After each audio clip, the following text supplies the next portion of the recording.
Welcome to the deep dive. Today we're jumping straight into, well, a really mind-bending idea.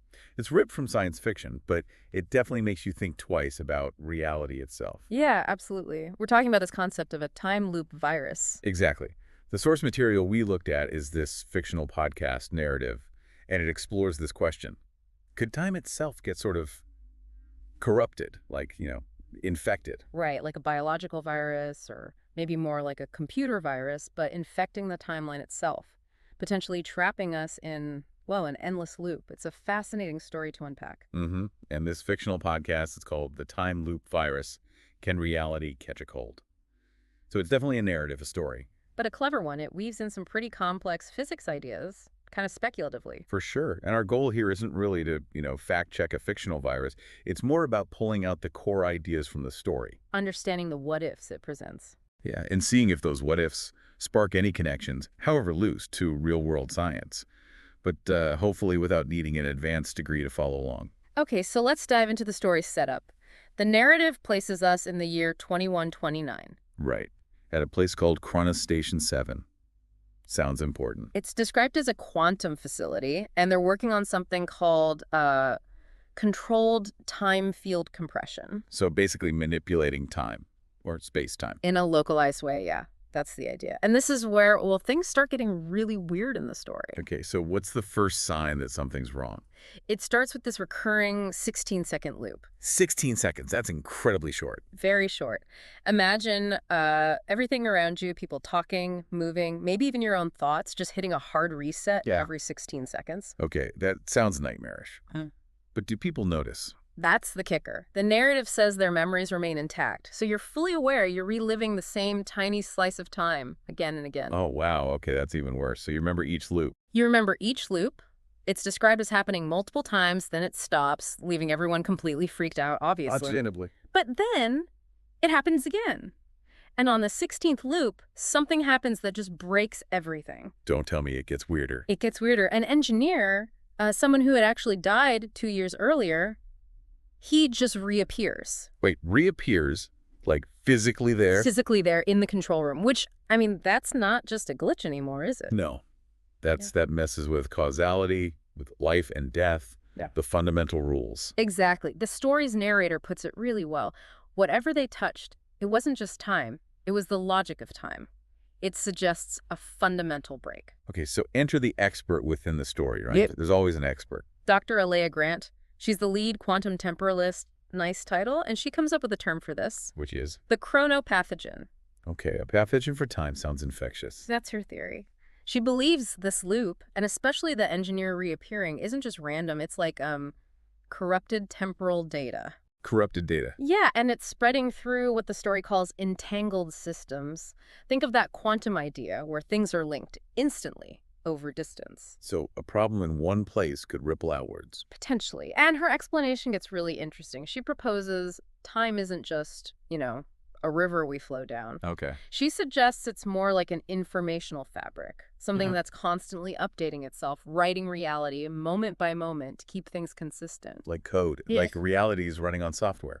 Sort of, yeah. Like a vast, complex simulation code that keeps everything making sense. That's the analogy. So if time is information, then maybe it can get corrupted. Dr. Grant theorizes that feedback loops from their own AI simulations, the ones they were running for the time compression work, somehow messed up this update code. like a bug in the program. Exactly. A bug that causes these recursive instabilities, the loops in their bit of space-time, the program crashes and restarts over and over. Okay, that's a heavy concept. And does this infection have other symptoms in the story? Oh, yeah. The narrative lists quite a few. It starts with things like spikes in deja vu. That feeling you've lived a moment before. Right, but maybe intensified. Then reports of lost time, like chunks of experience just missing. Gaps in reality. Uh-huh. And then it gets even stranger. Reverse causality. Effects happening before their causes. Yeah, like seeing the broken glass before the vase falls. The story also mentions phantom duplicates, seeing people who aren't there, or maybe memories of people popping up. That's deeply unsettling. And these things called time echoes, like snippets of conversations or events from maybe alternate timelines bleeding through. Alternate timelines. Wow. But the scariest part, in the context of the story, is the potential spread if it's moving through these quantum-entangled networks. It could go anywhere. Yeah. It wouldn't be contained to just Chronos Station 7. That's the fear that grips the world in this narrative, which leads to, well, a major reaction. Project Mirrorfall. Yeah. Sounds dramatic. It is. It's described as a global response. The world scientific community, I guess, realizes the danger. So what do? They try to build quantum firewalls. Imagine like digital firewalls, but operating at the quantum level to stop the spread of this temporal corruption. Can they even do that? I mean, in the story's logic. Well, they try. They also shut down all the time simulation AIs globally. Pulling the plug on anything that might be causing feedback. Exactly. And a complete halt to all experiments involving temporal manipulation. Everywhere. A worldwide pause. But Chronos Station 7, they're still stuck. Yeah. Despite the global shutdown, the station itself is still trapped. The narrative says it's now repeating a full hour, not just 16 seconds. An hour. Over and over. Uh-huh. And for most people inside, each loop starts with a memory wipe, like loading a corrupted save file again and again. But not everyone. Right. A small group, including Dr. Grant, somehow retains their memories across the loops. They remember the previous hours. Why them? The story suggests they become sort of anchored, aware of the loop while others are just reset. This becomes crucial. Okay, so they're aware they're looping. What do they discover? Dr. Grant figures out something important. The source of the loop, the origin point, it doesn't seem to be inside their lab or their experiment. It's external. It seems that way. Like, the problem isn't their machine, it's the timeline itself that's corrupted further up or maybe deeper down. The story compares it to a universal save file for reality being damaged. A universal save file. Yeah, and it keeps restoring everyone to this earlier faulty state, which, as the narrator points out, raises a massive question. It is. Not just how do we fix time, but who or what set the original checkpoint? Where did the supposedly clean state come from in the first place? Wow. Okay, that's thinking way outside the box. Cosmic scale stuff. Definitely shifts the perspective from just a lab accident. So how do they try to fix it? They must try something. They do. Fast forward in the story, they're now on loop number 197. 197 hours repeating. Yeah. That's unimaginable. Right. Dr. Grant and her small team of aware individuals decide on a really desperate measure. Basically, fight fire with fire. Or fight corrupted data with conscious awareness. Ow. Their plan is to record the entire hour-long loop. Every single detail. Okay. And then somehow implant that complete recording, but infused with their awareness of the loop, their memories of all the previous loops, back into the quantum field. Trying to overwrite the glitch. Yeah, overwrite the corrupted code with, like, a clean copy that includes the knowledge of the problem itself, hoping to force it back to stability. Does it work? Well, not exactly as planned.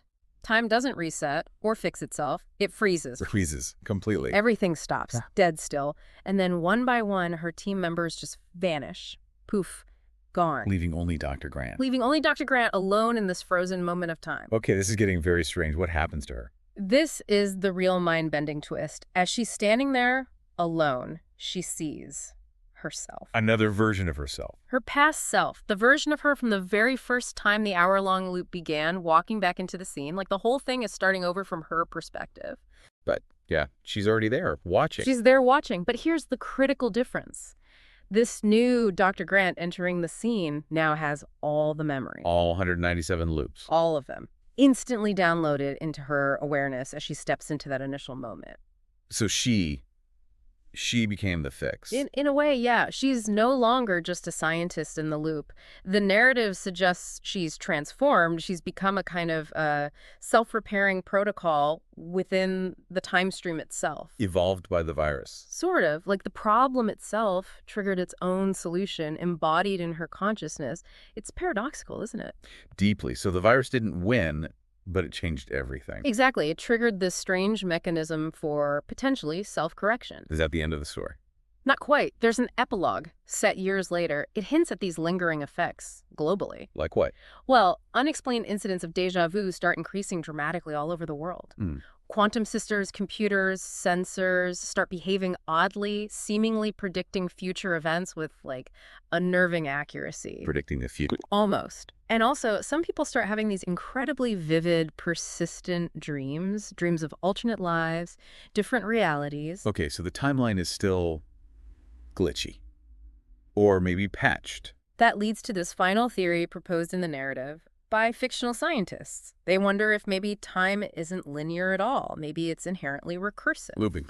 Always looping. Potentially. And maybe our reality, the one we experience, is already running on patches. Subtle fixes, maybe made by consciousness itself over history, to stop the whole thing from collapsing into a permanent loop. Wow, okay. So those patches. Could that be déjà vu? That's the profound question the story leaves us with. Is that feeling of déjà vu just a memory blip, a neurological quirk? Or is it possibly a faint echo? A ghost of a previous loop, a repaired timeline? A fleeting glimpse of a reality that almost was, or maybe that was, briefly. So this whole dive, even though it started with a fictional idea, it really makes you question the nature of time, doesn't it? Absolutely. Is it just this fixed line we travel along, or is it something much more fluid, dynamic, maybe even responsive to us, to consciousness, in ways we can't yet imagine? Perhaps, yeah. The next time you get that weird flash of déjà vu, Yeah. maybe pause for a second. Is it just your brain playing tricks? Or is it maybe, just maybe, a tiny whisper from another version of now? It definitely gives you a new, slightly unsettling way to think about reality. It really does. A lot to ponder there.